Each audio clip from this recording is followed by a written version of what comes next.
Let's go. What's up, everybody? Welcome to the Artists and Data Science Happy Hour. It is Friday, May 13th, 2022. I'm super excited you guys are here. I feel like it's been a long time since I kicked off a happy hour as the host. Shout out to Greg Coquillo for taking care of last week's episode, man. You did a great job. Really appreciate you taking over the ones and twos from me. And for everybody else who's been able to step up for me throughout the year, man, you guys are awesome. I really appreciate you y'all. Also, a huge shout out to our sponsor for today. It's going to be the MLOps World Machine Learning in Production Conference. If you guys have not heard of this conference, definitely go and check this out. It's got a great lineup. You've got speakers there from Meta, Feast, Hugging Face, DoorDash, Yelp, Yahoo, Google, Spotify, Shopify, eBay, and so much more. It's taking place in Toronto. It's taking place June 9th, 10th, 11th. I will be there, and I hope you are there as well. I'll be hanging out not only at the Pachyderm booth, but I will be demoing the Pachyderm product. Just pray to the demo gods that you are kind to me and don't mess up my live demo while I'm out there doing it. But yeah, huge shout out to the MLOps World Conference. Thank you so much for being sponsors of the Arts Data Science podcast. Look, if you're just a data scientist and you don't see an MLOps event as something that's for you, then I think you might be wrong, because not only are we going to talk about MLOps at this conference, we're going to span topics ranging from AI ethics to model governance to team building strategy. And there's also an entire track dedicated to the business side of machine learning. These talks are going to leave you with golden nuggets of wisdom that will fast track your ability to build a data science practice with scalability in mind. So definitely go ahead and check this conference out. There will be a link in the show notes to the conference. And if you're in the room here, I'll send a link to the conference right here in the chat. Use the discount code HARPREET to the capital H for 15% off your ticket. And if you do come, please do not be shy. Come in, say hi to me. I'll be at the Pachyderm booth the entire time. Also released an episode today on the podcast with the one and only Dave Langer. Dave Langer, where have you been, man? I miss this guy. This guy's awesome. It's been quite a while since we had Dave Langer on the show, but when I was first kicking off these happy hours, he was an integral part of just making it an amazing session. So Dave, thank you not only for coming onto the podcast as a happy hour participant, but finally coming onto the show as a guest. So thank you for that. There's a bunch of other episodes released over the last few weeks that you should check out if you have not already. I spoke to Marcus Du Sautoy, Oxford University professor of mathematics. You might recognize him from a bunch of different shows on the BBC, The History of Maths being one. He's also written a couple of New York Times bestselling books. One of my all-time favorites is The Creativity Code. And this is a book about essentially how deep learning can augment human creativity. Amazing book, definitely check it out. I've also, a couple of weeks prior, released an episode with the people's data scientist himself, the one and only Mr. Danny Ma. That was a great conversation. Hope you guys check that out. I also did an episode with the data professor, Channon Basamat. That was released a couple weeks ago, so go check that out. Also, Christina Stavopoulos was on the show, so do go and check that out. And I also did a non-data science participant, non-data science related episode with Natalie Nixon, Dr. Natalie Nixon. We talked all about creativity and how you can be more creative. So definitely great episodes. Go and check those out. Apologize for any noise you're hearing in the background. Part of town here. So look, we're gonna kick off the conversation now. Here's what I want to talk about, right? Everybody always talks about how 80-something% of data science initiatives fail. All right, cool. Like that happens, shit happens, right?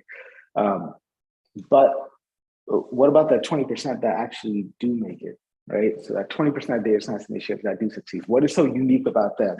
And right off the bat, I want non-obvious answers only, right? Like none of these are obvious answers, like there was no alignment between the data science team and business stakeholders, or if they try to build an overly complex model, like those are obvious reasons why things would fail. What are some like non-obvious reasons things would fail, whether it's systemic issues within the business, whether it's data science behavior or misbehavior?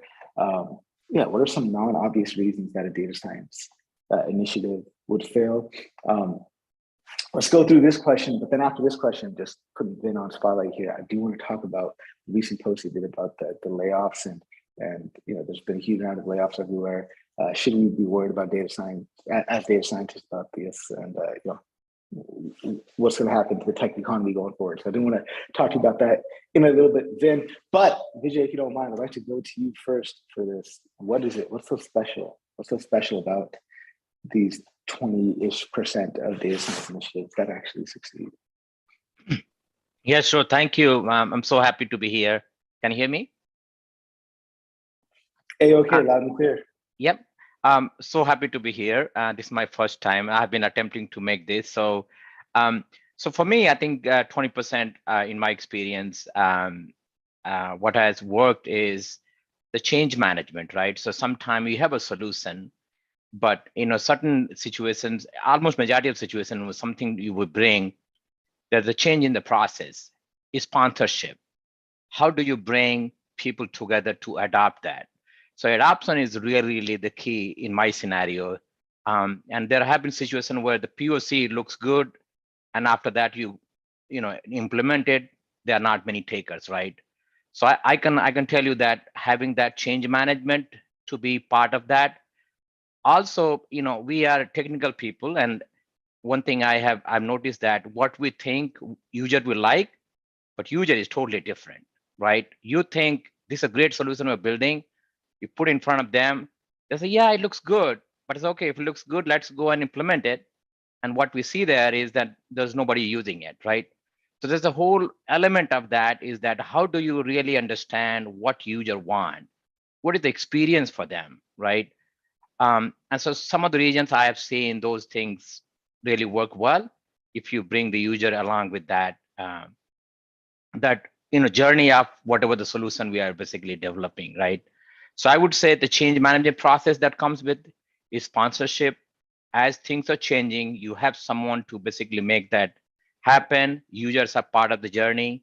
And of course, you are addressing the real problem, right? So think about, why do somebody would care about my model? It might be a business problem, but if you go a set up group of people, do people really care about that? Have we really taken care of those needs that they're basically interested in, right? Another thing that I can see that very successful is that, and sometimes a problem never happens in isolation, right? So there's somebody upstream causing the problem and somebody downstream getting impacted. So when you look at the solution we're trying to solve, you want to bring those people as well part of the solution. So the impact is bigger. All of a sudden, there are a lot of people willing to adopt and making the contribution. So let me stop there. I think those are some of the things I've seen have worked really well, at least in my experience. Vijay, thank you so much, man. I appreciate you sharing that insight.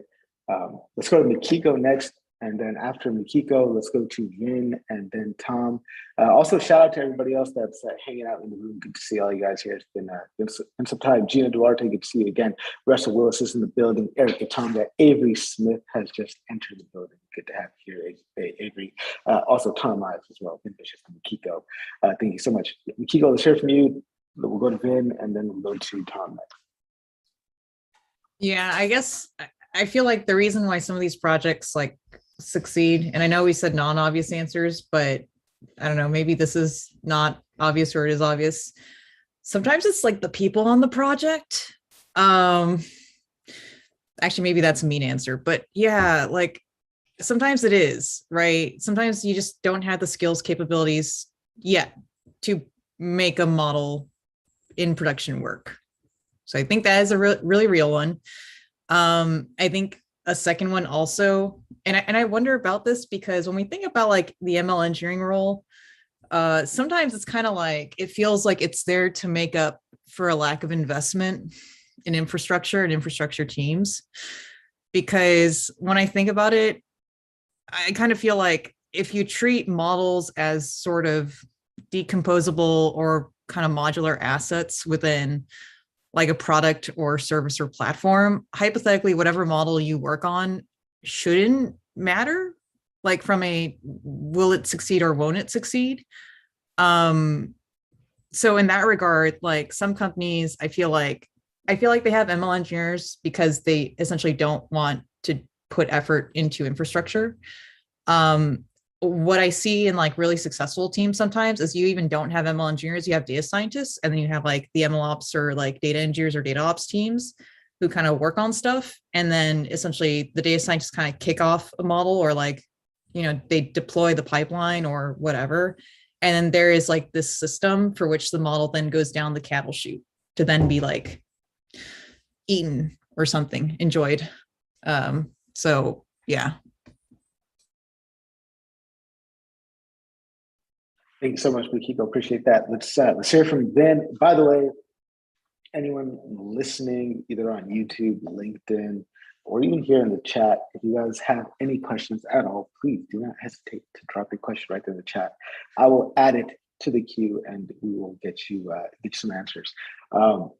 Let's hear from Ben. Again, just the question we're talking about is non-obvious reasons why only 20% of data science initiatives actually succeed. Non-obvious answers only. So nothing about overcomplicated models, nothing about no alignment between business and data science team, just completely non-obvious answers.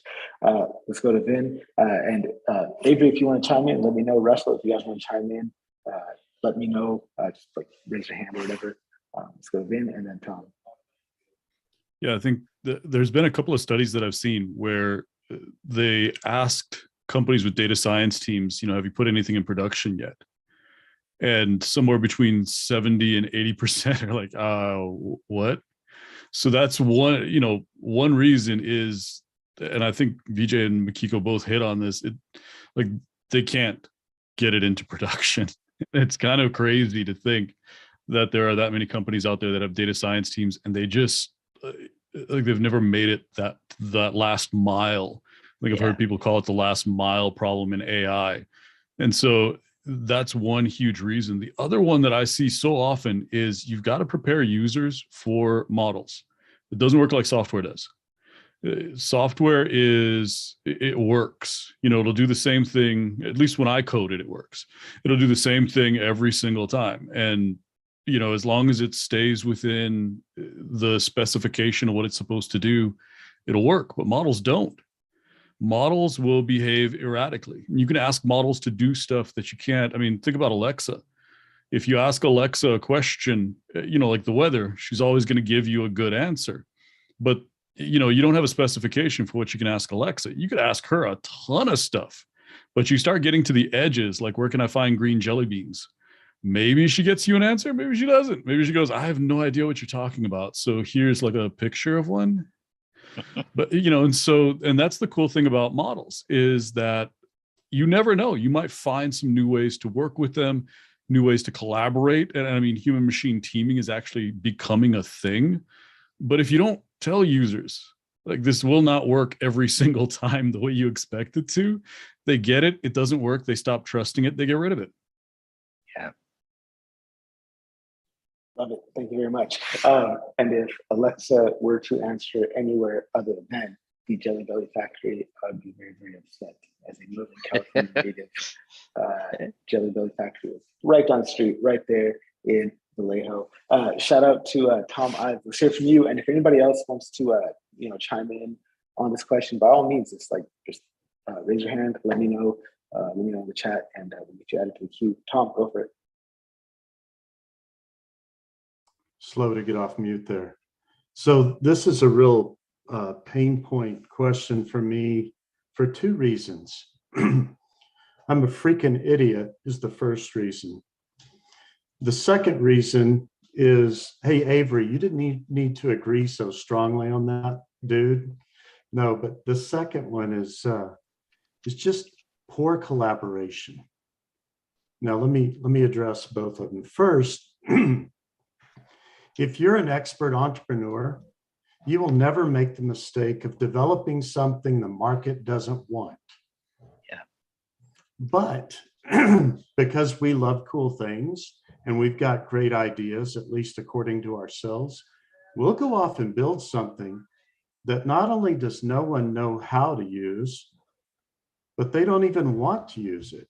And I learned the hard way, okay, why don't you go talk to stakeholders and get a feel for what's perceived to be most needed, and then build that, and it might actually help your ratings in your job and, you know, make you a hero at your business. So I had to learn all that the hard way.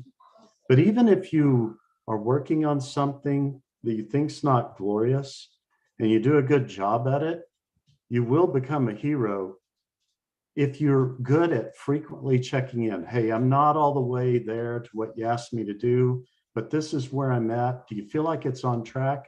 And I have been shocked every time where people go, this is amazing. You've gotten that far already. And wait, this is nothing. It's amazing. I don't know if you guys are this way, but I'll put my bar here and people only wanted me to reach here. And they would have thought that was a home run. And I've had to learn that so much. But the other thing is, if you're doing good collaboration like that with the business to find out what they think's needed data-wise, you'll find you don't always need a model. Just a good automated report on something, not even a full dashboard. You're just giving them frequent updates on data. And then I've also just seen you don't always need machine learning. Let me explain this. We go through a lot of data processing just to get to machine learning. But along the way, if you're doing it very pristinely, you are going to reduce it down to essential features. And you're going to scale those features, get them on the same level playing field. And then you're going to be able to present, whether you use a simple model or not, this is the Pareto of feature importance.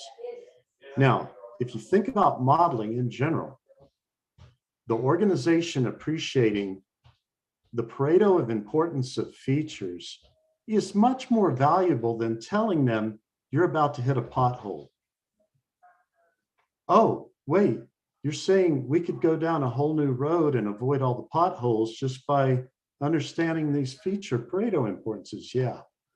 So in other words, all I'm saying is don't rush to giving predictions to the business.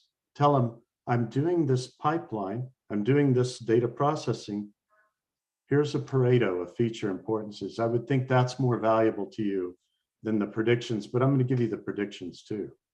But then I agree with the other things that are said. Infrastructure is everything. So if you can get it in production, well, that helps. But don't aim to develop something for production unless you know people have asked for it and are anticipating it and are wanting to use it once you give it to them. When we talk about Pareto, you just mean like the 20% of whatever that gives 80% of the results. Thanks for clarifying. So you're going through you're going through the machine learning pipeline, which means you've got your data cleansing routines automated. You are making sure you've looked at your distributions for each feature and you've applied appropriate scaling routines to all of them so that they're all on the same numerical level. At a certain point, you're going to find out which features are collinear. You're going to keep of the collinear groups, you're going to keep the most important feature. Now you're going to have your base set of features that are most important, and you're going to be able to use feature engineering on those, et cetera. But at a certain point in that process, you will get to see this feature influences this prediction the most, and this feature the second most, and this feature the third most. And just from my business activities, if I had a data science come and tell me, hey, I've got these predictions, but I've also got the relative importance of the features in the model, I'd say, I want to see the relative importance of the features more than I want to see the predictions, because I can go work to act on that understanding of those features. It's different. It is, I say the term Pareto, all I mean is this feature's most important, this feature's second most important, this feature's third most important to this variable you're trying to predict. Awesome. Thank you so much, Tom. Appreciate that. Yes, Vijay would like to add to this, please do.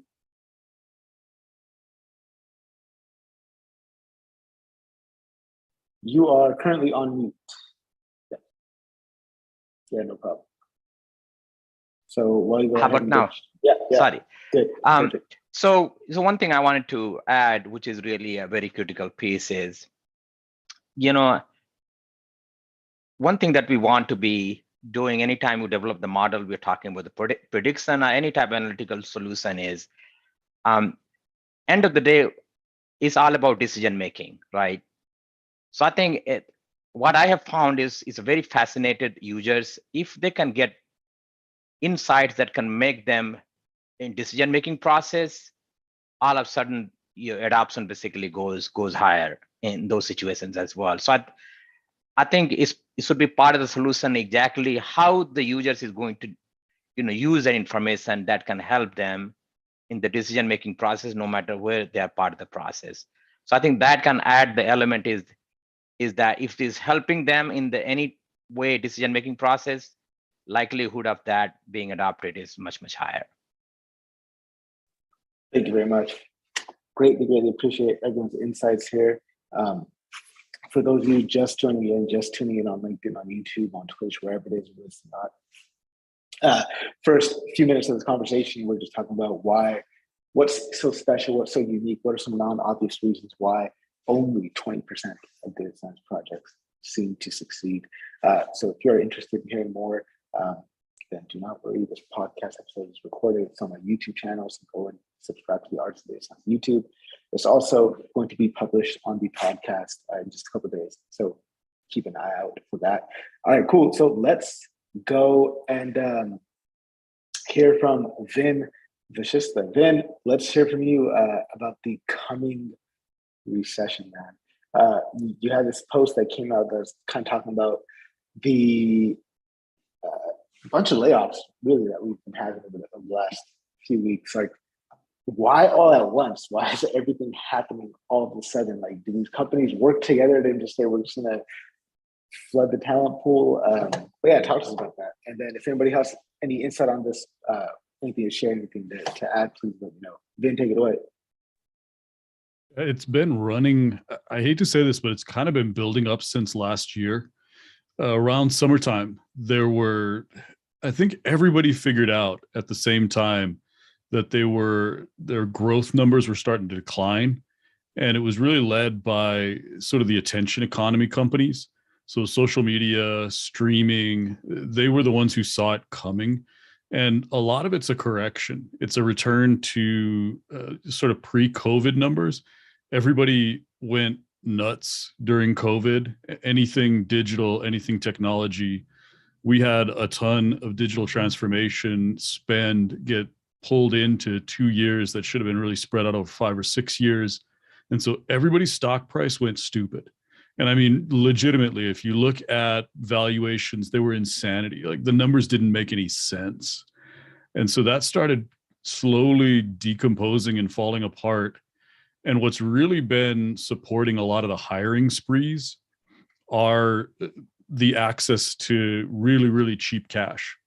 And everyone's valuations were so high that it was like they couldn't do anything wrong. The stock price kept going up. It didn't matter if their initiatives were returning a ton of money or if, a lot of the speculative stuff just wasn't working out. And that's where we were at the end of last year. And then everything, beginning of this year, just valuations came back to, it's like everybody kind of realized, oh yeah, like companies have to make money. Oh, and we've invested a ton of money in companies that don't have a path to profitability. Like Uber just came out and said, yeah, we may never be profitable. Yeah. That's just one of those, what? You put that in a quarterly report and just, it's mind bending. And that's really where we've come back down to, is this reset to reality where profitability is now extremely important. So when you look at, dotcom bust, and it's funny, I'm hearing a lot of people say .com bust, but I don't think this is going to be that severe. I think this is just one of those, speed bumps. Crypto's got a lot of troubles bringing, and that's kind of what they call a contagion, where a lot of tech companies have investments in crypto. And so when crypto starts unwinding, those investments go from break even, not really dragging the company down too much, to all of a sudden now they are.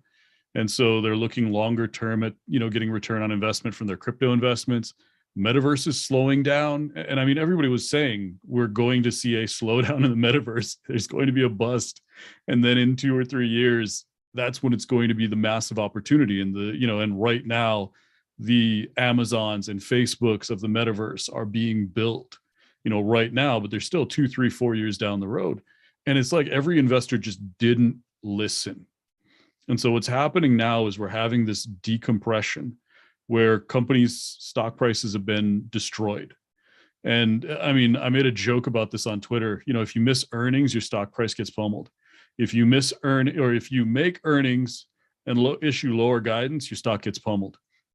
If you make earnings, maintain guidance, everybody that's been looking for a way to get out of your stock sells your stock and your stock gets pummeled. It's just, there's no win at this point. And that's what, it's these macro factors and these bigger economic factors. That is what all of these technology companies are reacting to. And there's a trickle down effect into more pragmatic businesses, your more legacy business models, as other competitors are slowing down on the really big, really ambitious data science and machine learning projects that are break even maybe 2 years, 3 years down the road, as they begin to slow down investment, because your investors want to see revenue and free cash flow now. So as that investment slows down, everyone is really doing the same thing and resetting and saying, okay, I need growth and free cash flow within the next 6 months, or my stock price is going to get destroyed and the board's going to fire me. That is what every C-suiter right now is thinking, is how much runway do I have with all of these investments that I put a ton of cash into before the board starts questioning my leadership and my inability to begin to improve margins and begin to show short-term returns on data science. That's where we're in trouble. That is where you're going to see a whole lot of data science teams start taking a hit and start seeing downsizing and layoffs. I've had 4 companies reach out to me about, they call it right sizing, or, it's really downsizing by a cooler name. I have had 1 of those in 5 years before that. So that gives you an idea of sentiment. Everyone is thinking about, from a business standpoint, if the business unit is not profitable, how do I begin to wind down pieces of it? How do I begin to reduce costs? And we start out by, the good leaders are going to start reducing budget. Like, we're going to close positions.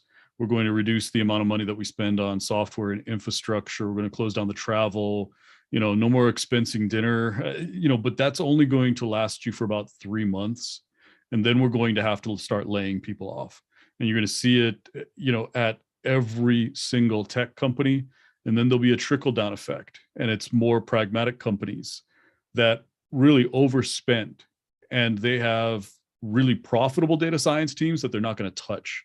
Those are going to be, those are the golden geese that have been performing for them. But they've been speculating and saying, here's a 3-year bet, or here's a 5-year bet. And so those are the teams that are going to take a hit. Any team right now that is not profitable, and I'm telling a lot of people, treat your team like a startup with 3 months of revenue left. And that's really how you should be running your team, is if you can't get to profitability in 3 months, there's going to be some pain. Man, I have so many questions. I don't know which direction to take this. Let's take it in this direction. So we're talking about teams getting let go, getting cut off. What are the qualities of those teams that end up getting let go and cut off? Is it a lack of capabilities issue for the team? Does it have anything to do with the team at all? What are some qualities of let's say you are a company, an organization, you've got several data science teams. It's time to make cuts. Data scientists are expensive. We need to go there and just reduce the expenses. Which one of my teams do I cut? Right now, what companies are leaning towards is just looking at profitability. How much revenue does this team generate? Because if you do cost saving initiatives, the problem is you don't need to maintain a cost savings initiative. Once it's deployed to production and it's stabilized, there's a level of reliability to it.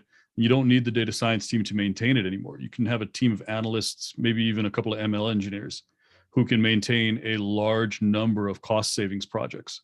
And so it's not really capability. You can be amazing at delivering, these winners that preserve margins for the business. But if you don't have revenue attached to you, or if you don't have a good long pipeline of cost saving projects that are, you're working on that will continue to return significant cost savings to the business, that's when you're in the biggest trouble, is because the C-suite, for the most part, doesn't truly understand exactly how you generate value, what opportunities they could be going after. And so there's a chasm of sort of value communication. Some data science teams and some leaders are really good at just hammering on, here's the value that I create, here's the value that I create. They have good quality CDOs or CDAOs or CDSs at the C-suite level who are, again, hammering home value, value, value, value. Those are the teams that are going to be much safer. And so it's a combination of capability, your roadmap, and your leadership. So what you're looking for, as far as a stable team, is just that sort of trinity of things, is that you're working on main business problems, facing customers or whatever the business model, those mainline projects, you're supporting them, you're beginning to generate revenue, and you're very much, part of the conversation at the C-suite level, not, director or VP. You have to have someone who's communicating with the C-suite and who's effectively advocating for you, who's, consistently hammering home the value of the team and not allowing somebody else from another team to kind of take over the narrative and say, this budget would probably be better spent in my team. And because that's what's happening in a few different companies right now, is the CTO is going, that budget I've been staring at for a while, I know how I'm going to get some of that. And so you have to have an advocate too. And those are the three things I'd say I'd look for. Thank you so much. If anybody has any follow-up questions or comments, or wants to riff off whatever Vin has to say, go ahead, let me know in the comments on LinkedIn, on YouTube, Twitch, wherever it is you're watching, here in the chat room. If you got anything to add, definitely feel free to raise your hand. And right now we've got Vijay with his hand up, so let's go to Vijay. Then Vijay will go to Gina, and then I guess if nobody else has questions, the question I wanted to ask is, and maybe we'll be able to get to it, but I guess what happens to innovation when companies stop spending money, right? That's what does that mean? What does that mean for technological innovation? Let's go to Vijay, then we'll go to Gina. Avery said he had a funny analogy, so then we'll go Vijay, Gina, and then Avery afterwards. Yeah, I was going to say, Vin, you are spot on, and I just wanted to kind of come back with additional data points. What I have been noticing last week, I was talking to someone senior up in one of the startup company, and they had to let go around 30% of their data product teams. And I think the justification that was given, and some of the folks who were kind of let go, completely surprised. It just came, they just couldn't believe it happened. And one of the justification was that, okay, who's adding to the revenue, right? Product teams, the product is there, right? And you're not going to the next release. Let's survive with what we got. Let's keep the people who are kind of supporting the business, and then we just go and cut it, right? So I think it comes down at this point of time is that, okay, who can support the business going forward, to be alive? Anybody else? Sorry. So I just want to make a point that that's exactly what is happening in the industry. At least two situations I have gotten to know. Thank you very much. Shout out to Joe Reese. Joe Reese is in the building. Good to see you, Joe. Shantantoli has just joined us. Hey, what's up? Topic of discussion that we're just lifting off right now is just talking about all these recent layoffs that have been happening at tech companies and what that means for data science and innovation kind of going forward, and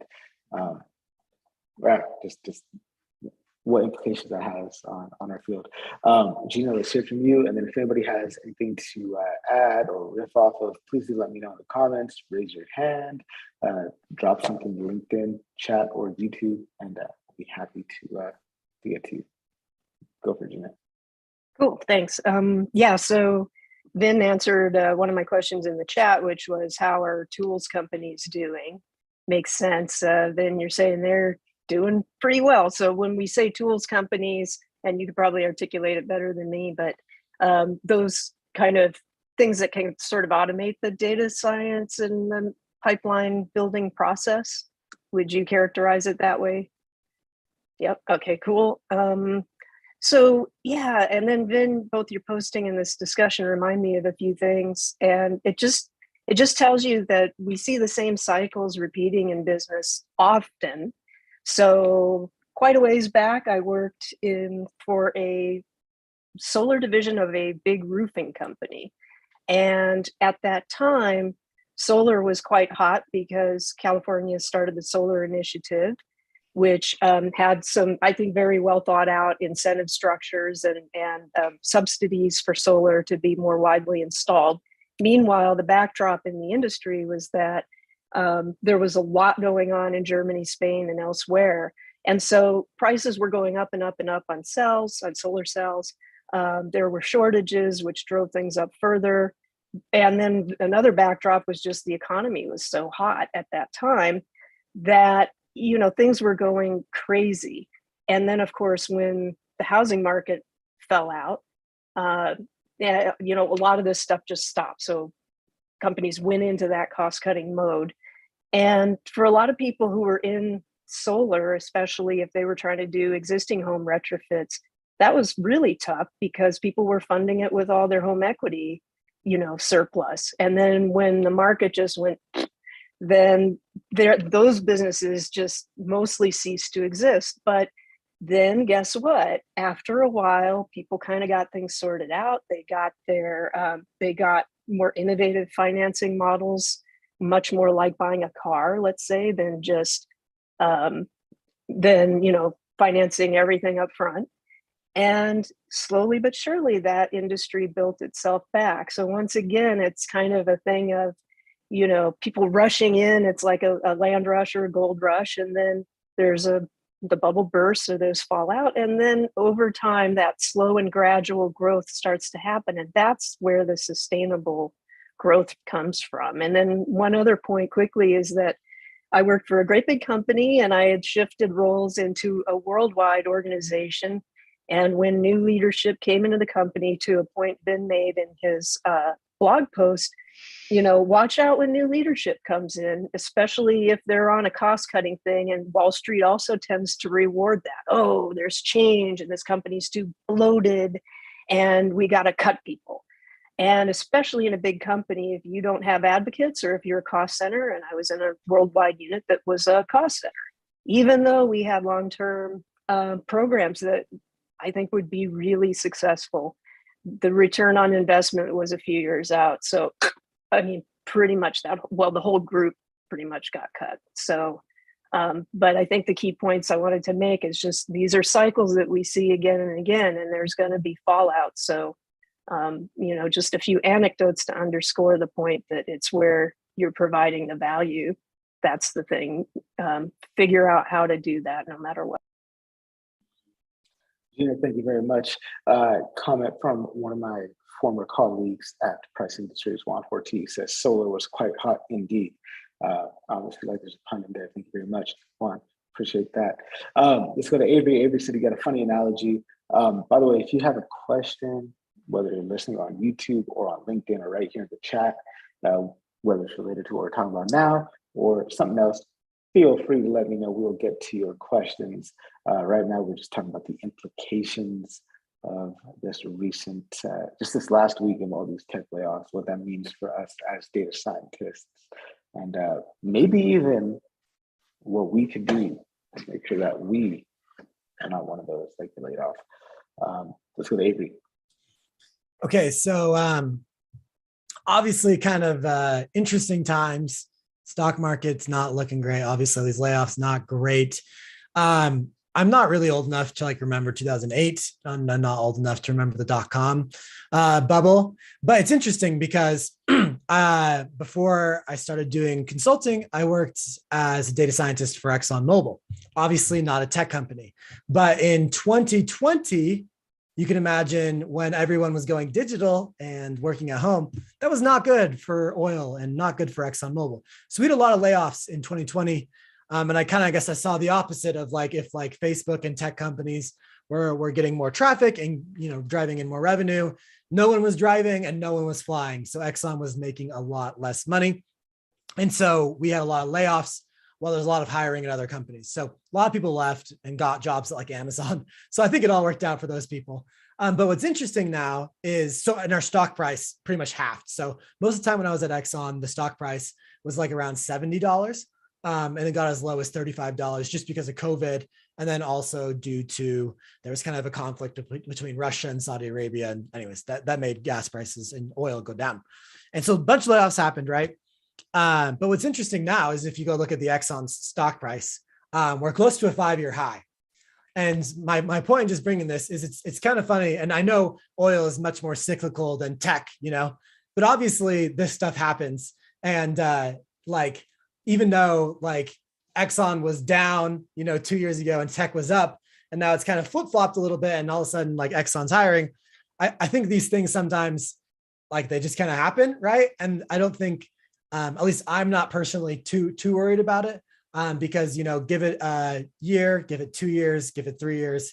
I'm sure maybe what Vin said is also true that like we were already this is just a correction down. It's not necessarily like a big swoop.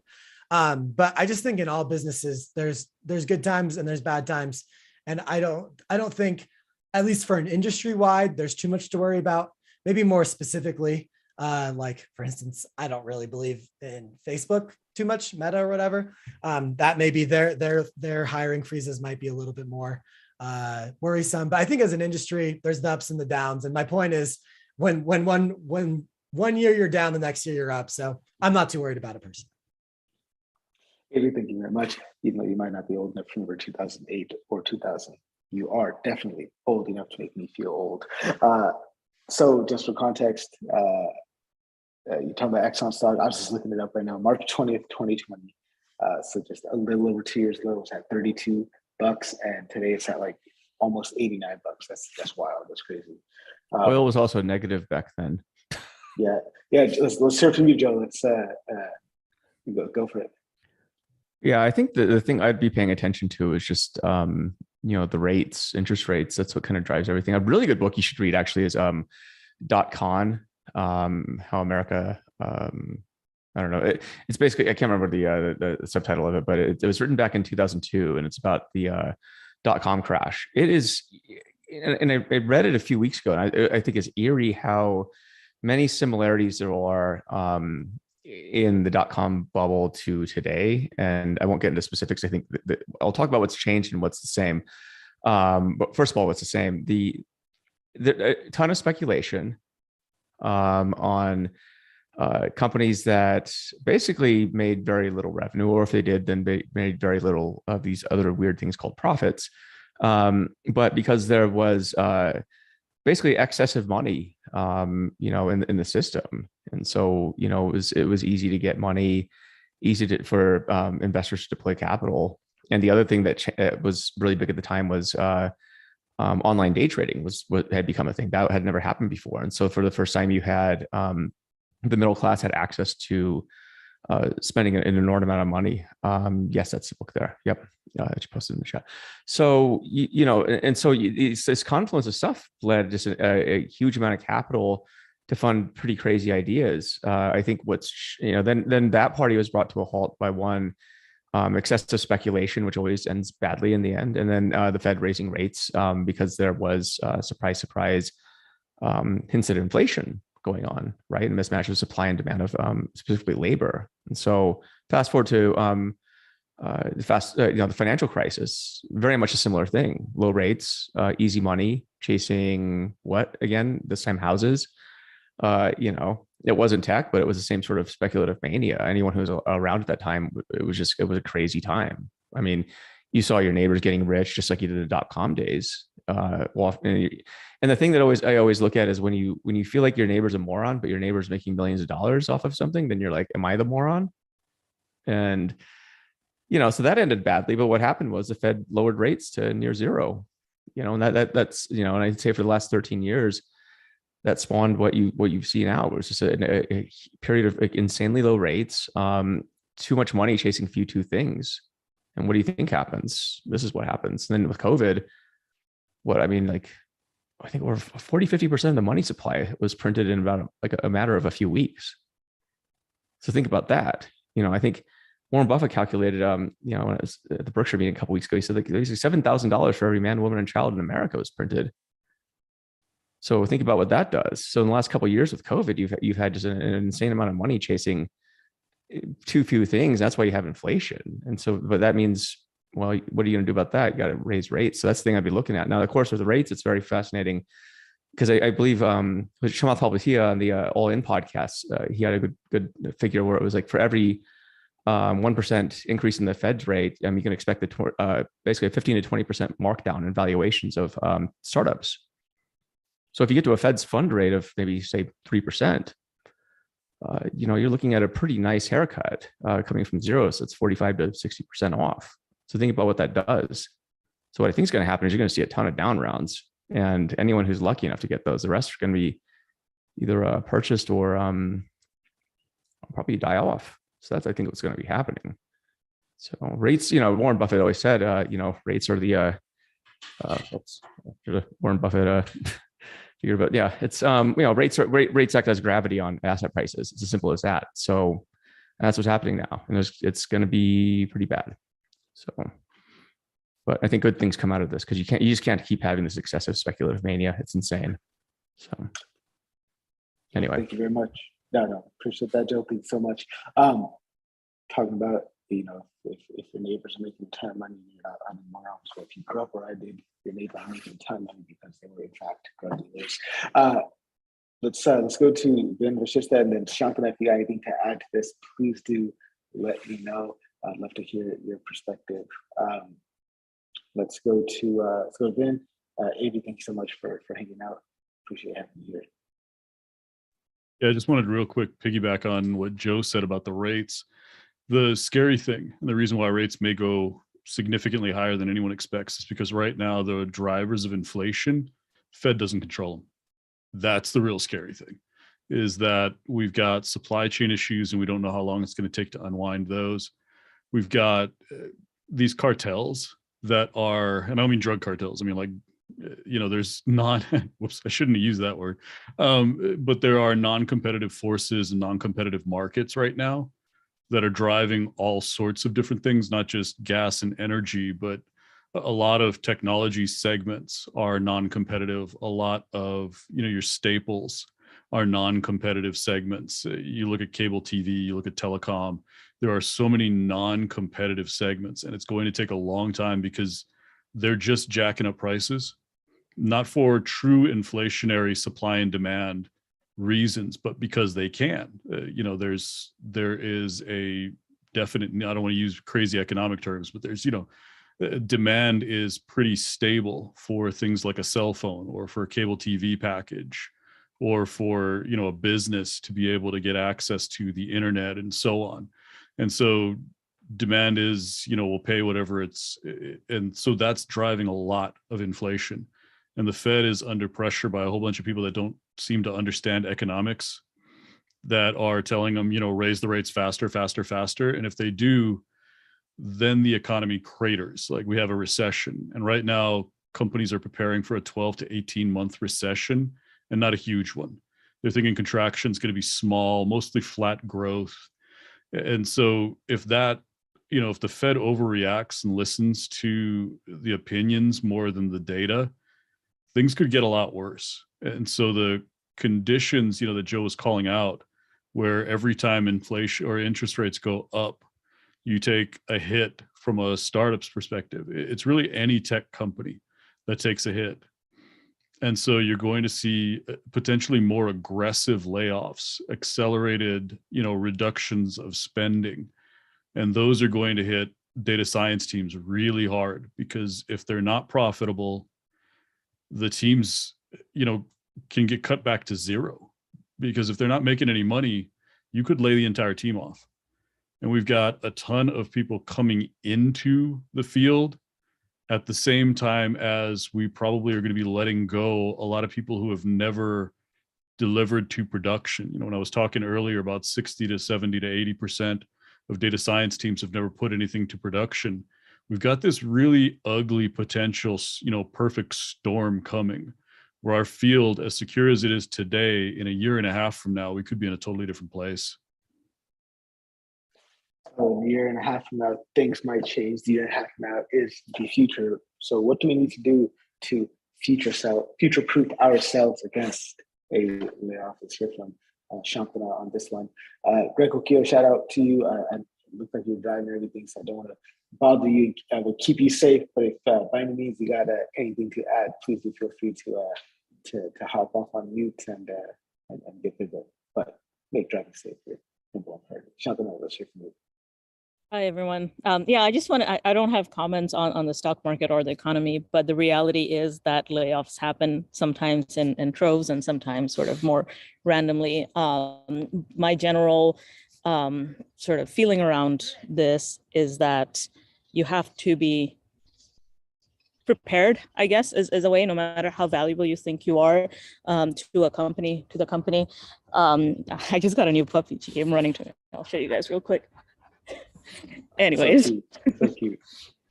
Thank you. So the best thing that you can do is always be networking, always be, making important connections with folks in your industry, and just be ready to have a plan B. Be ready to activate those networks and be ready to make a career switch in a short amount of time. So just never be too comfortable, I guess, is my advice. Shanta, thank you very much. Russell, thanks for joining us. Appreciate you being there. Greg, anything to add to this topic about all these recent layoffs that's happening in tech? Can you guys hear me? Yep, I'm there. Yeah, so I was more on the listening end of this, and I think Avery made a point in terms of how bad is it going to be. In my opinion, is it going to be another 2008 where people like really did something bad that affected I can say the whole world? I'm not too sure, but at the end of the day, this is a sign of readjustment, and is what, in my opinion, it should have been expected, because we were doing so well, or a lot of companies were doing so well when COVID hit, right? The first announcement to me was Zillow, then Peloton, right? I don't remember who did something about Peloton, but I was like, how can you be a CEO and know that you have an anomaly?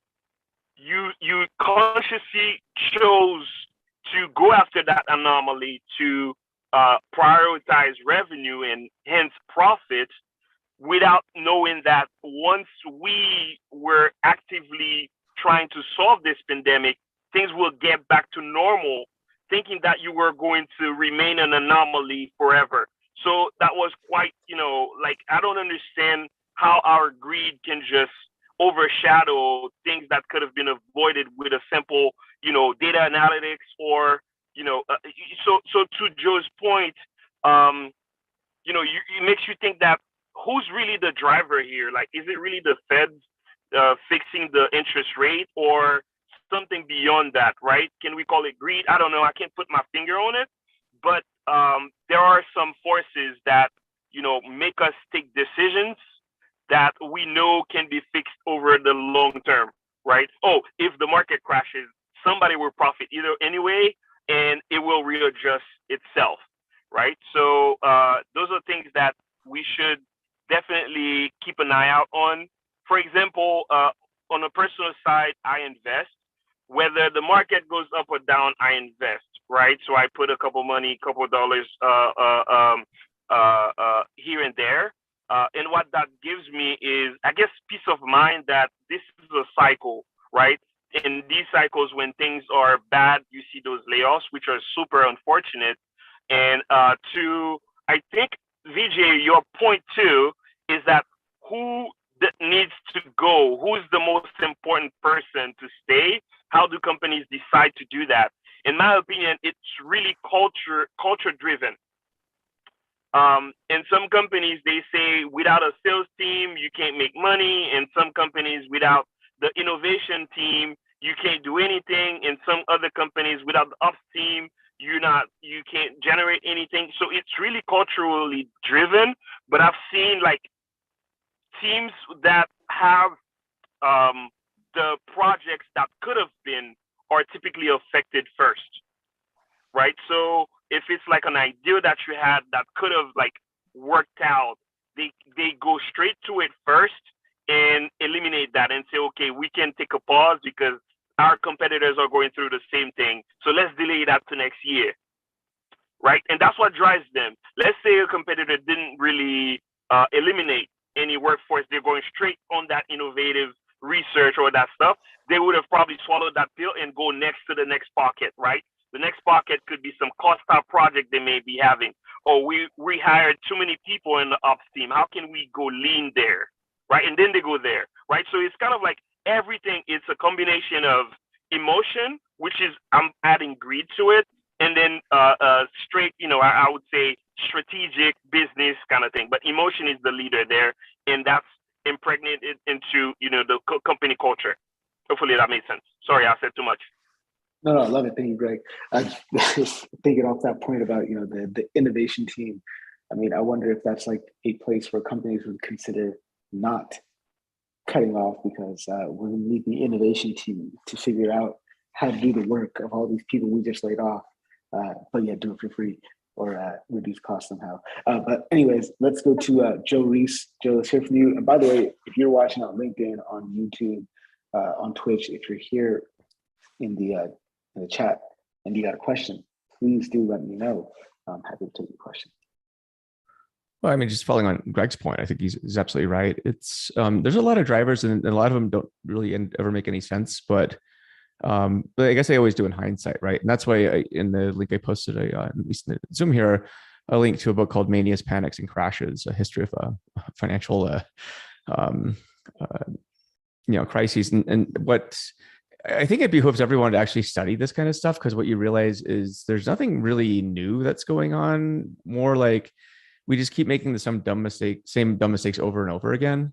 And different versions of it. Like you'll never repeat exactly the same mistake, but the same behavior and the same sort of emotional frenzy will get you into a different type of disaster down the road. And so it's really fascinating to watch. I think, we saw this recently in the whole, in this recent tech boom, startups and everyone, how is it that based upon zero revenue, for example, or very little revenue, you now have thousands of unicorns, companies that are worth over $1 billion.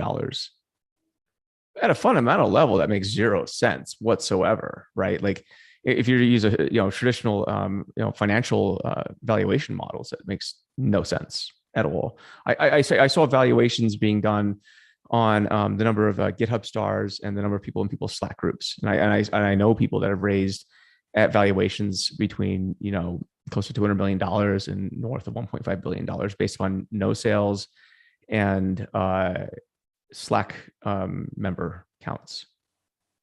So we'll see with that, but let that sink in as a data point. And then you understand, then ask yourself, okay, so if these companies or maybe Series B, Series C, how are they going to raise money?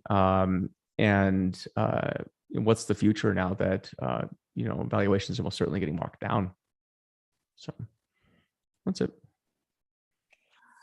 It's like the companies getting valuations that are based on Slack member user accounts. That's like the argument that some websites had back in the 2000s.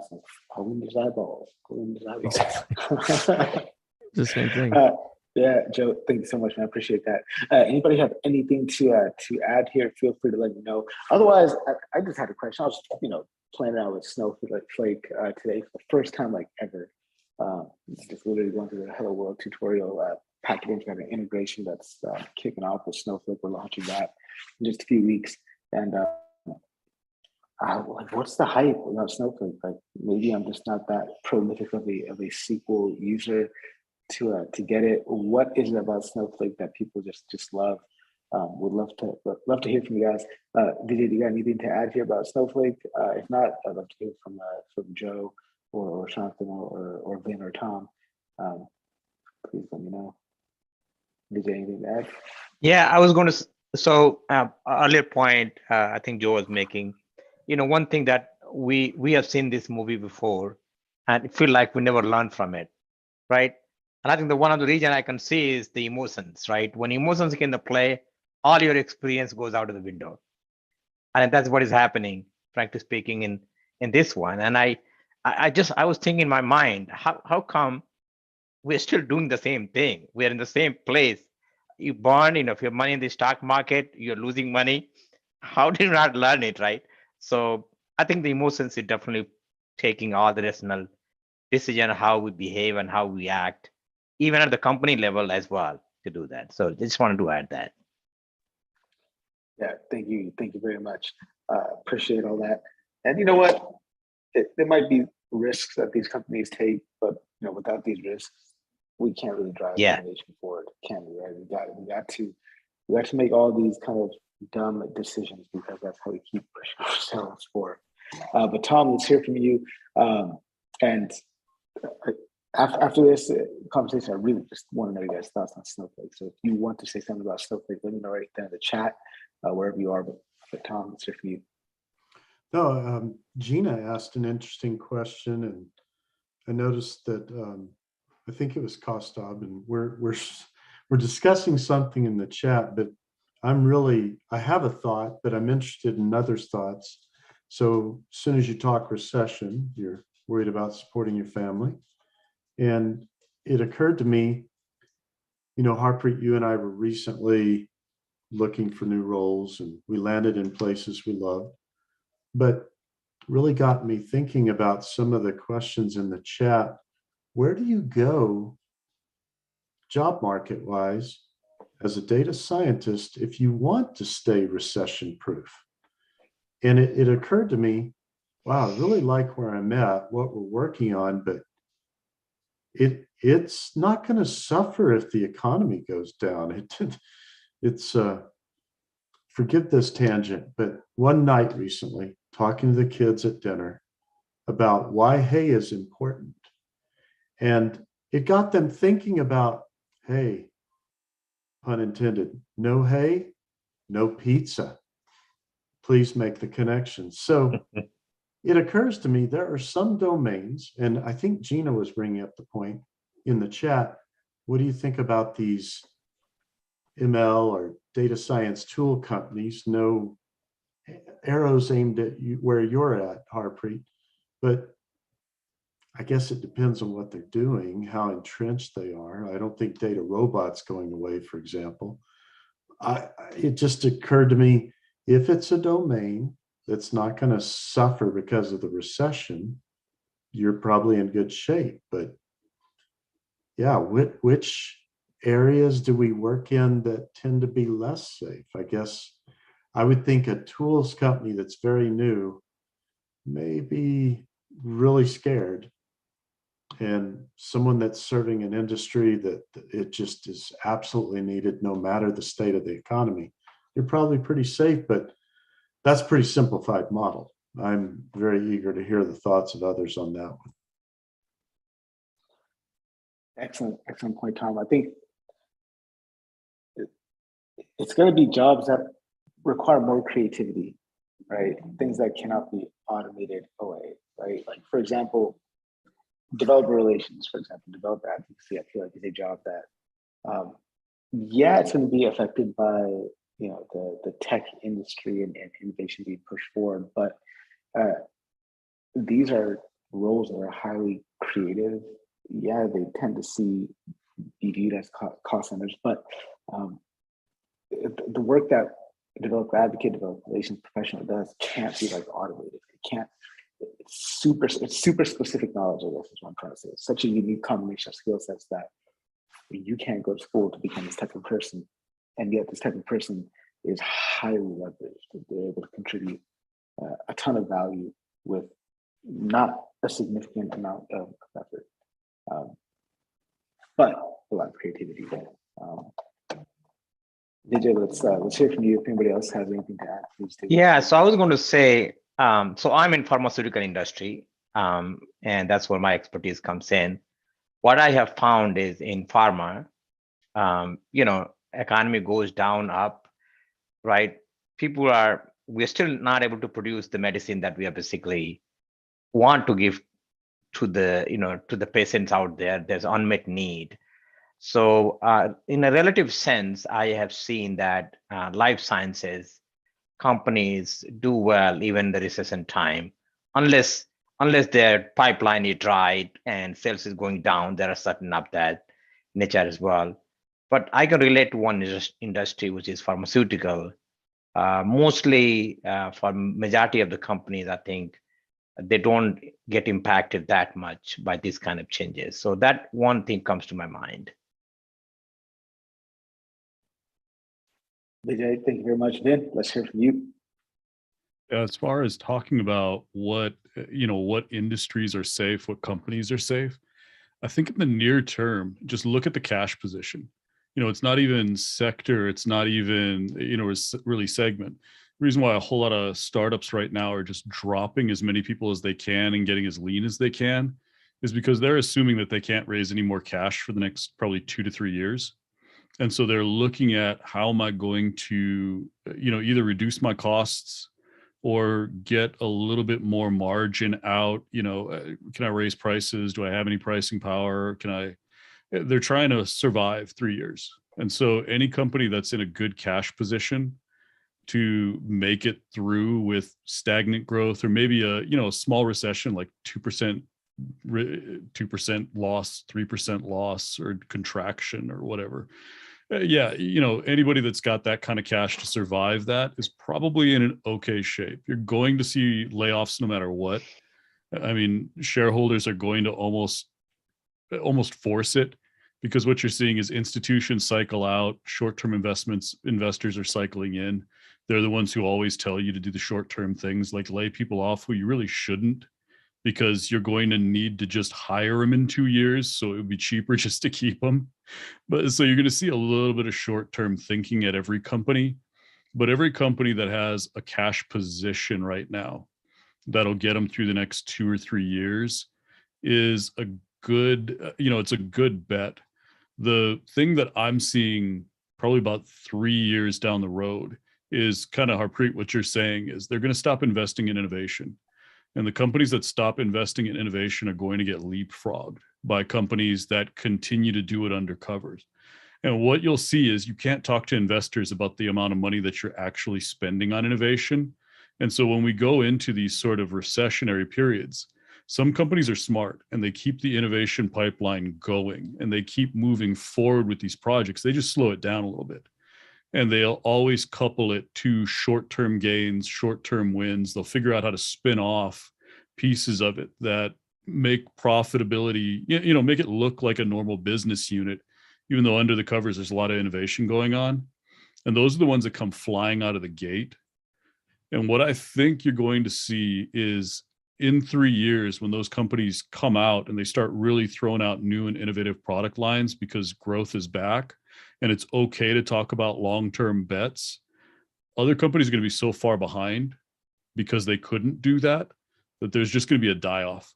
And I think what you saw happen to retail right after we came out of that first recession is what's going to happen just across industries. I think you're going to see like a retail die-off, but everywhere. So short-term safety is cash, long-term safety is innovation and responsible innovation. Ben, thank you so much. Champlain says here in the chat that the tech industry specifically is very fickle. 2 weeks ago, it was impossible to hire. Now there are layoffs.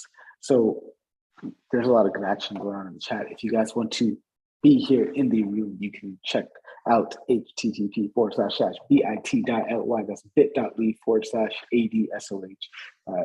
Love to have you guys here in the happy hour live and direct with us. Also, again, a huge shout out to our sponsors, MLOps World Machine Learning Production Conference, happening June 9th through June 10th or 11th, sorry, in Toronto. There's a link to register for the event in the comments. Use the promo code Harpreet with a capital H for 15% off. Let's go to Kostov. Kostov, good to hear from you, man. Good to see you here. And then after Kostov, we will go to Vijay. Yeah, I guess kind of on that. So I was taking a bit of a long, hard look at where my career is at, and like this was maybe a year ago, right? Just over a year ago, where I started realizing that the robotics industry is kind of weird, right? The robotics industry is a high upfront capital investment. It just needs it, right? The sheer cost of manufacturing, of even prototyping the robots, the electronics that goes into it, very high capital investment up front.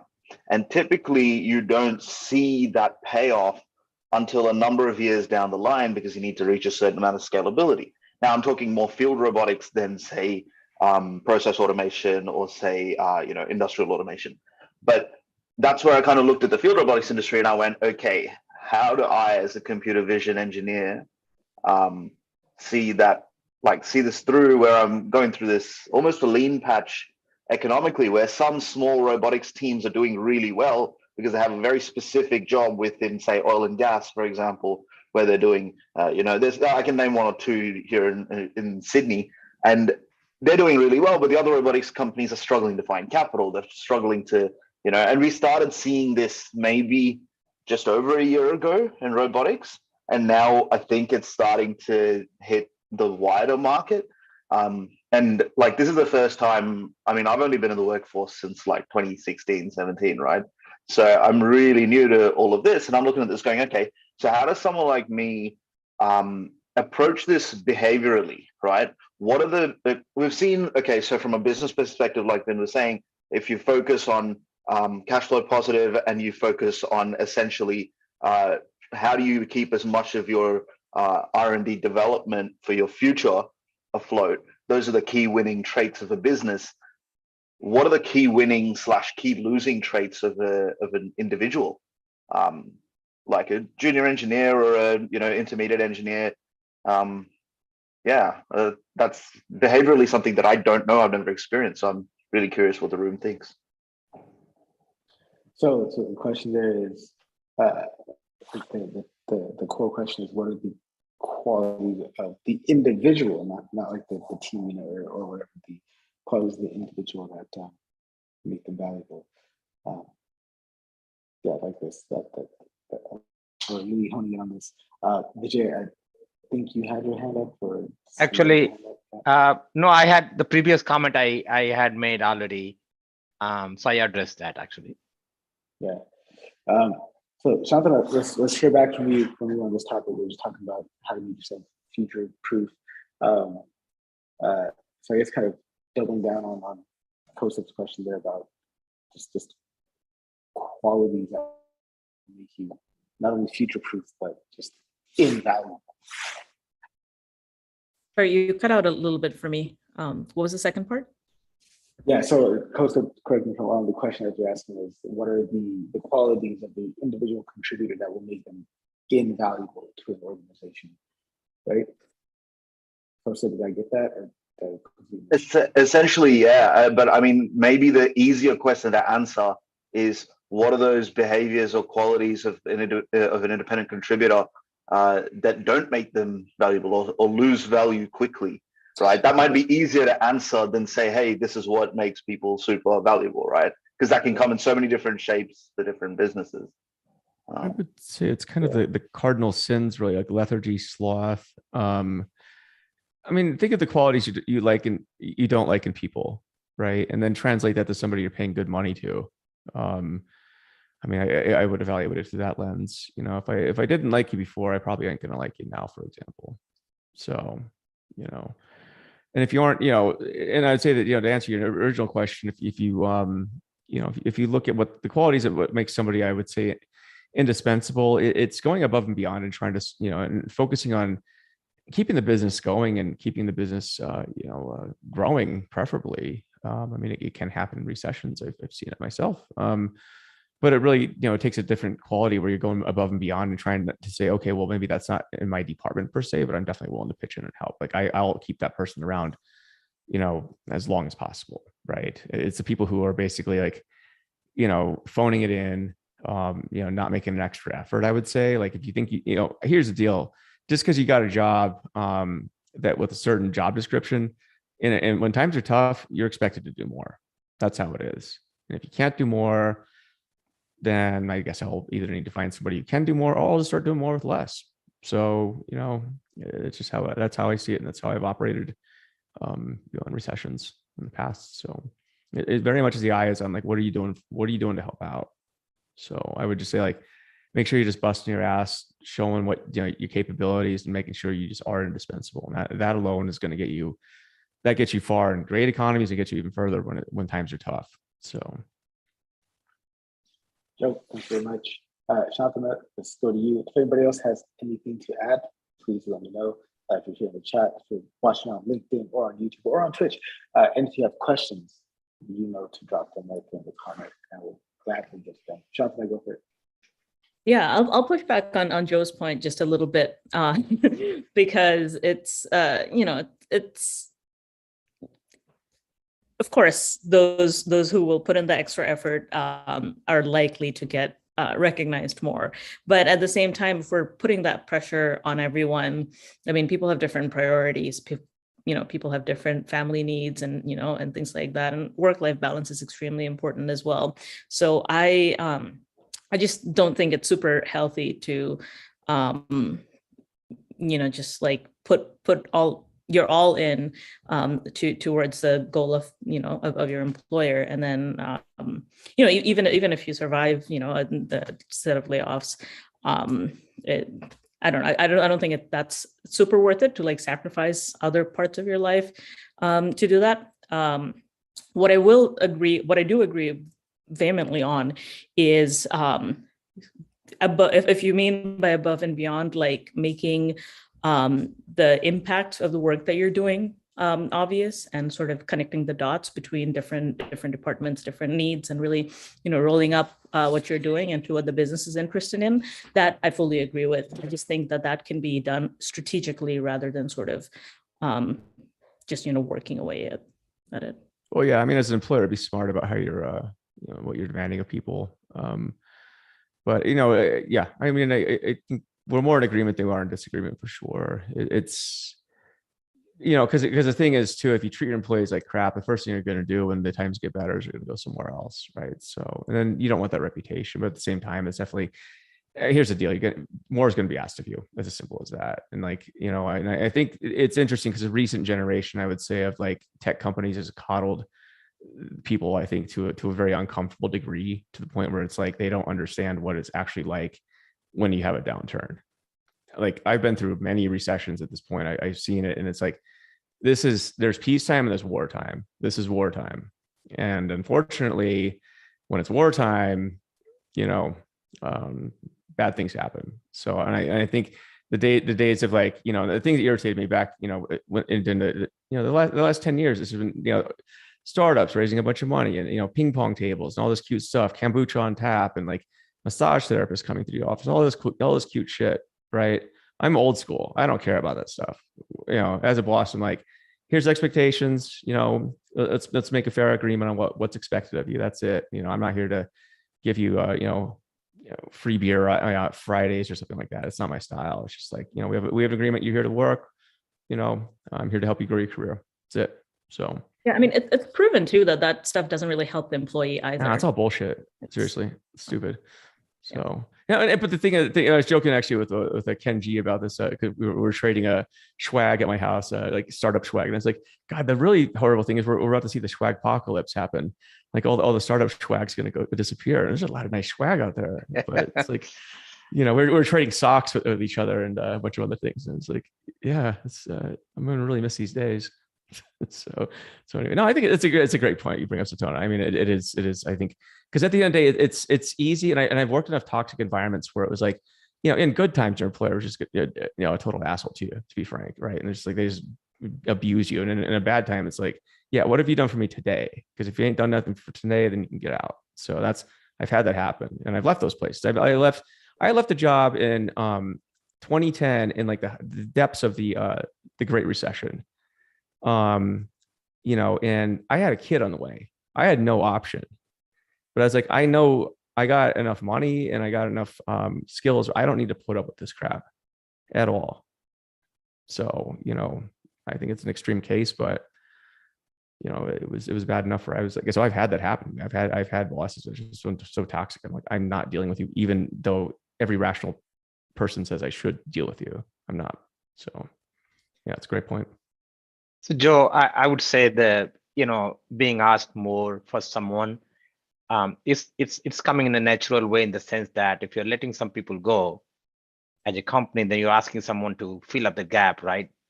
So necessarily it is not going to be, hey, you're gone and that work is gone. There's something is happening. So people will be asked to do more, actually. So it's a very natural kind of way asking to fill up some of the gaps. Yeah, exactly. Just make it worth the people's while, though. I mean, I have empathy with them too. They're going through a lot of crap indeed. too. They got it. Yeah. So it's like, don't just like, oh, you had more work to do. Have a nice day. It's like, that's bad. So I think that the pressure that comes from seeing your coworkers getting laid off, and then using that as a motivator to work harder and pick up the slack, I think that doesn't beget psychological safety at work. I actually think if that's a strategy, it's a bad one. It can be mishandled for sure. I've seen it. To the earlier question of what makes, how can you make yourself more irreplaceable, I guess. And from what I see, it's much easier for senior engineers to hang on to their jobs than junior engineers. So it's kind of an obvious one: upskill and try to communicate the impact of your work, as I said before. And then if you, even regardless of what level you're at in terms of seniority, like I said, don't put all your eggs in one basket. I think it is important. If you're replaceable, companies should be replaceable to you as well. That's my message. I'm happy to talk about Snowflake when we get to that, by the way. Yeah, absolutely. We might just need to take that one-on-one offline. But thank you, Shantanu. Thank you, Joe. Really appreciate that. Some of the points there, just something off top talked about how senior engineers are likely to be around longer than like junior engineers as a collective. It's like almost like a Lindy effect type of thing. Just because somebody's been in the game for this much longer, it means they're going to stay in the game for at least that much longer, right? But yeah, to Kostab's question like that butchered completely was, how do you make sure, or the question was like, what do you have to do to make sure you get laid off type of thing? And I would say it's like the tendency to be very, very quick to start something, but incredibly slow to finish something, because that just leaves you picking up things and feigning busyness and productivity when really you're not really focused on anything. You're just trying to buck the impression of, I'm taking on this and taking on this thing, but really completing nothing and delivering zero value. I think that is definitely a surefire way to put yourself on the cutting board. Let's go to Kostab and then Gina, and then we'll see what other questions people have and begin to wrap it up. By the way, if you have questions or comments, please do let me know right there in the chat. Shout out to Tor. I haven't heard from Tor in a while. Tor's got some great comments there on LinkedIn. Says the funny thing is that most people today, between 20 and 30 years old, do not understand or have experience with inflation rates and the impact. This was just free money for a long time. Tor also said, like his dad always says, it's hard. It's not hard to succeed. All you have to do is work harder than others. Tor, to see you in the chat. Can I just say a really funny tidbit about inflation for like 1 second? So it's funny. I was hanging out with my my grandma the other day in Omaha, and it was she reminded me back in the 80s, early 80s. Inflation was so bad that banks were giving you like a free shotgun to deposit your money in a bank. Like, think about that. It's crazy on a lot of levels. So anyway, go on. Omaha, Nebraska, now another place. All right. Costa, let's go to you then, Gina. I think Gina actually had her hand up before me. You're on mute, Harpreet. Yeah, go for it. Gina, then Costa. Right. Thanks. So, yeah, Joe, we were practically neighbors growing up. I grew up in South Dakota. Yeah, I have a friend in Omaha right now. So, yeah, high school friend. So anyway, yeah, not to be, maybe I'm just crusty and cynical and having a few years under my belt, but to echo the comment that I guess Tor made, the truth is, like, all these companies can say all this nice stuff about how they care about people and this and that and the other thing, but when the chips are down and when it's hitting the fan, yeah, you'll see.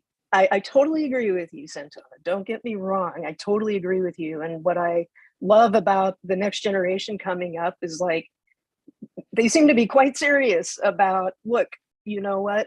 I'm not going to give everything to a job. I'm not going to, throw myself onto the fire for some job.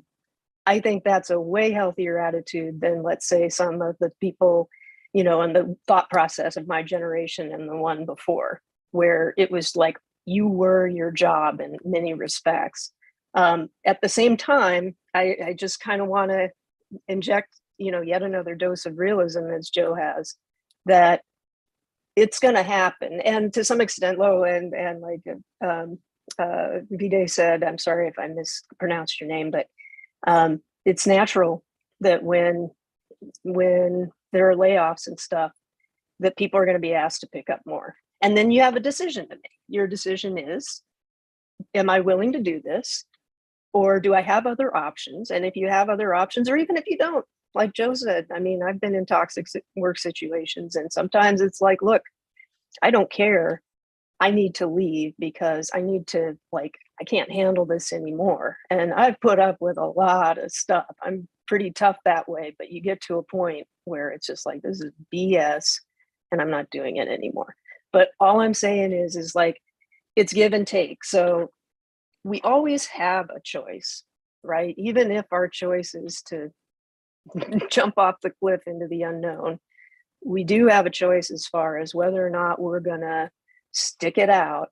And I think, as Joe was saying, and Ben too, this is where you find out what kind of people you're really dealing with in the workplace. And so if you have no other options, you stick it out. And then, as Ben and Joe were saying, the minute things get better, out. So yeah, I just kind of want to add that. Oh, and one other point, which is sometimes even working hard, even sometimes that's not enough. It depends on the organization, how political it is. I mentioned being in a very large company and people were laid off wholesale because there isn't enough of a connection between what any individual does, the value they add, what potential they have, versus we got to lay people off. And so the people who landed in other positions tended to know other people. They'd been in the organization for a while. Anyway, that's just what I wanted to add. Gina, thank you so much. Costa, go for it. Yeah, so I just kind of wanted to gather a couple of thoughts from what I've heard from across the room, right? We've kind of, I guess my generation, like I said, I've been in the workforce since 2016, 17, right? My generation of employees, essentially, we've kind of been very lucky that we haven't seen a recession yet, much in the way that, like, the last couple of generations hasn't seen an all-out global war, right? In the last couple of decades. Like, this is not, we haven't seen a Vietnam War, we haven't seen a World War II, in a very long time, thankfully, right? And I guess the optimism that's kind of built into us is, while that's really powerful, can also be a weakness, right? If we don't back it up with resilience, is essentially what I'm hearing. Because like Joe was saying, you can make that choice to leave a job even in a recession if you know that you've got the frugality and resilience to deal with the resources that you do have at hand. And making those choices is the difficult part.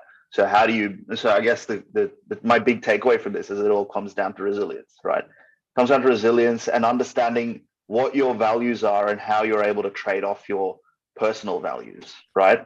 And what your plan is, and resilience is partially comes with within some kind of end in sight, right? So if you are trading off your values, how do you get back to acting to your core values, right? So that's kind of what I'm taking away from this, and I mean, echoes kind of what Gina said as well. So I think we need to balance that. How do we learn that resilience without losing that optimism is kind of going to be the key question for me to take away from this. So that's going to be something I'm thinking about for the rest of the weekend. Thanks, guys. I mean, the advice I'd give people is, I mean, especially when you're young in your career, start building a big pile of like FU money. You know, money goes a long ways to, I think that's single-handedly the biggest thing you should be doing, plus building your network. But it's like, you know, having money in the bank, having that kind of FU emergency fund means that you have options. You have options to make a choice about like how you want to spend your time and who you want to spend it with. If you don't have options, you know, things are just a lot harder. I mean, we're all privileged. We work in tech, we get paid well. On a bad day, we'll probably find work, right? Like you got good networks, all this other stuff. Most people ain't like that. You know, I mean, go talk to people. I mean, I've run factories before, but you know, people were like, they are making nothing, you know, and I was like, you know, and I can't afford to pay you more. I'm sorry, that is what it is. And that sucks. I mean, I do feel for that situation, but it is what it is. And like those people don't have options. And I've worked in, you know, doing manual labor and stuff before. And that's kind of like the career that some people are in, and they're not getting out of that, you know, and I don't think they're as poor as a church mouse. That's kind of how it is. Like we got options. So it's like and you have everyone here has a tremendous ability to, you know, as Gina says in the chat, amass cash reserves. And you know, even if you know, however you do it, but that's my biggest advice is like, you know, build optionality, and especially when you're young in your career, and especially in the good times, it's tempting to go want to buy that Tesla. It's tempting to want to go and like spend it all on, you know, fancy trips and all the other fun stuff. And you can go ahead and do that, I would say, once you have your bases covered, where it's like if something bad happens, and it does, this should be a reminder things change in a dime, right? As Santona was pointing out in the chat a couple of weeks ago, everyone's like, it's so hard to find people. Well, it's going to get a lot easier. So, you know, but you know, if you got your bases covered, if you got a good network, if you got money, yeah, you can do what you want. Anti-fragility at its finest. That's straight up for this. Joe, thanks so much. Vin, let's hear from you. Time to go to the OG for this one. And if nobody else has questions or comments on anything after this, we'll go ahead and start wrapping it up.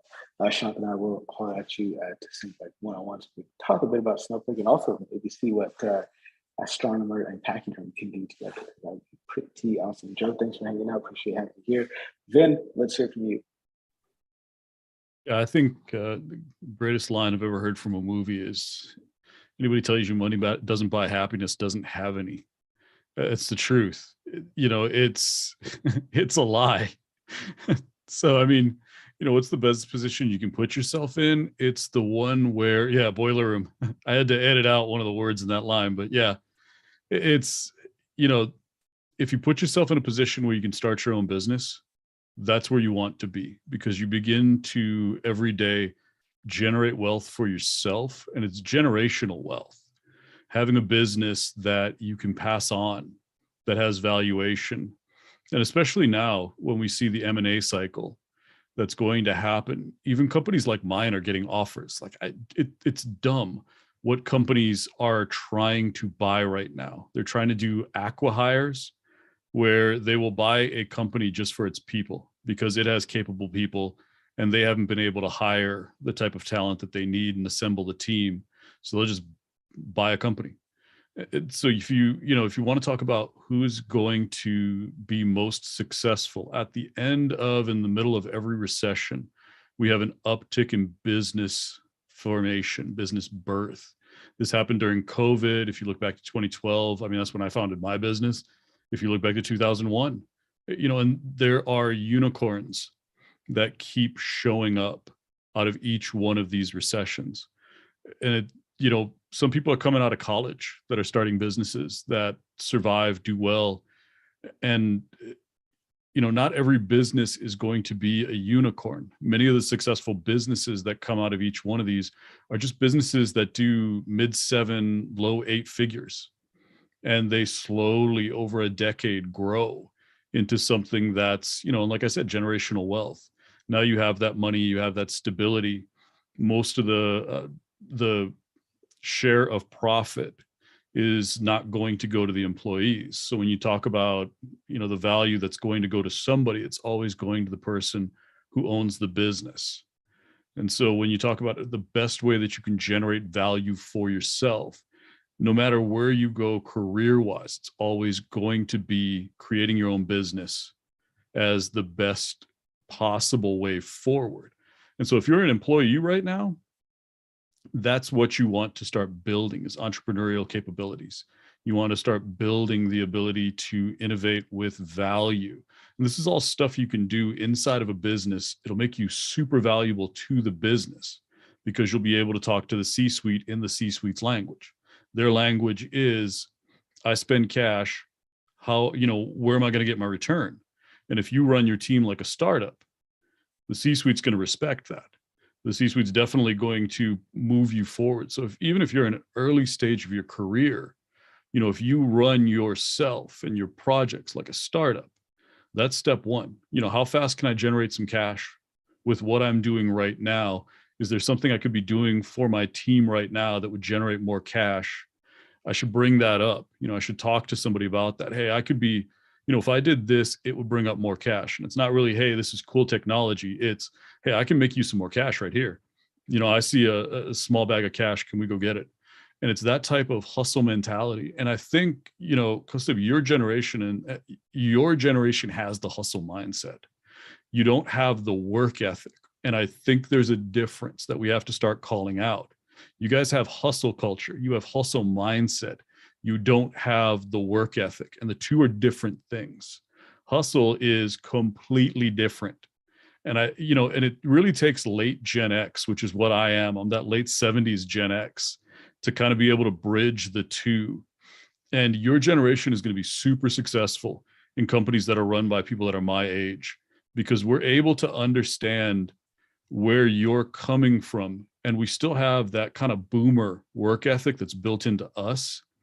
So we have something to pass on to you about resilience and anti-fragility and a lot of these concepts that are going to turn your hustle culture and your ability to hustle into your ability to spin up a business of your own. And we're going to be, you're going to see CEOs my age start showing up where it's late 40s, because that's the cycle that we're in. We've had a whole bunch of people retire early, just get out of the workforce during COVID. They said, you know what, this is so 100% not worth it. And you guys are actually killing CEOs that are in their 60s, like that traditional late 50s, early 60s CEO. You guys are absolutely destroying them. They don't know what to do with you guys. So your entire generation is just pushing them out. And it's kind of forcing leadership. And that's what I was talking about. And that's the other thing, that if you're young in your career, there are going to be gaps to lead. Like, especially in technology, people don't want to lead. They don't want to leave their technology skills behind. But if we don't have leaders with technical backgrounds, our companies aren't going to move forward. And so, if that's everything that I would hit. It's that hustle. Don't become a worker or a drone because you lose what's valuable about yourself. Stay hustle, and go after that next job, go after that next promotion, because you're hustling for value and you expect value back. And that's the difference. The drone mentality, the worker mentality, That was, I'm just going to work and work and work, and someone is going to magically give me, it's going to come to me because it's owed to me. And that's just not how it is anymore. And so you have that healthier hustle. Don't lose that at all. Whatever you do, no matter what people say that's bad, no, keep the hustle. Lose the, the work ethic. It'll come around to me someday. Become entrepreneurs, figure out value, hack value quick, go into leadership, find your way through to leadership, find your way through in strategy. And really the end game, you're starting your own business. Spin off, start your own business, get bought by your old one. It's the recipe. Vin, thank you so much. Everybody's sharing a lot of great advice here on pretty much how to be future-proof, how to be indispensable, where to take your career or what to do with yourself in your career. A lot of great advice. Thank you guys so much. Let's go ahead and wrap it up. Be sure to tune into the episode that was released today with David Langer. Next week, I've got an interview releasing with Dr. David Spiegelhalter, author of The Art of Statistics. He's also been on the BBC numerous times, hosting shows on statistics like it's called I forgot the name of the show, but he's on like 3 or 4 of them. It's amazing. He's a professor at the Cambridge University or University of Cambridge. I don't know what the fuck they say in English, man. England. But yeah, one of those prestigious English universities. He's there. Had a great conversation with him. He was actually drinking a beer while talking to me, which I thought was pretty damn cool. Then after that, we've got an interview that's releasing with Nick Singh, the one and only Nick Singh, author of Ace the Data Science Interview. So be sure to check that out. And then I've got just like 4 or 5 more brand new episodes being released, and then I'm going back into the archives and pulling out old ones because I've been doing this thing for I don't know how long. A lot. It's been a lot of 245 published episodes in just over 2 years. There's a lot of content back there that I'm going to be re-releasing because I'm out of new shit to release because I have not recorded a podcast episode since early December. So yeah, it's been a while since I recorded an actual interview, but I had that much of a backlog. Hopefully my basement gets fixed soon and I get all my equipment back and then I can go back to recording podcast episodes. But I will be going back to the archives and just pulling out some good stuff and re-releasing that. I know there's probably only 1 or 2 of you that have listened to every single podcast episode. I know Auntie is definitely one of them. Probably the only one. I don't know who else listens. If you have listened to all of my episodes, please send me a message. I want to know who you are. You deserve like a virtual high five from me. And I just would love to hear your feedback. But yeah, 245 episodes. Holy shit, man. That's a lot of work. That is a lot of work. Guys, that's it for this one. Take care. Have a good rest of the weekend. Have a good rest of your day. If you're listening to this on a weekday morning, I don't know if this is recorded. So yeah, if you're going to be in Toronto on June 9th, 10th, 11th, I'll be at the MLOps World Conference doing my very first live demo representing Team Pachyderm. Shout out to the MLOps World Conference for sponsoring this episode. You could register for the conference. There's a link in the show notes. Use the discount code HEARTPREACH, 15% off, and you'll save money on a ticket. Guys, thank you so much for being here. Appreciate you guys. Take care. Have a good rest of the day. Remember, you got one life on this planet. Why not try to do something big? Cheers, everyone.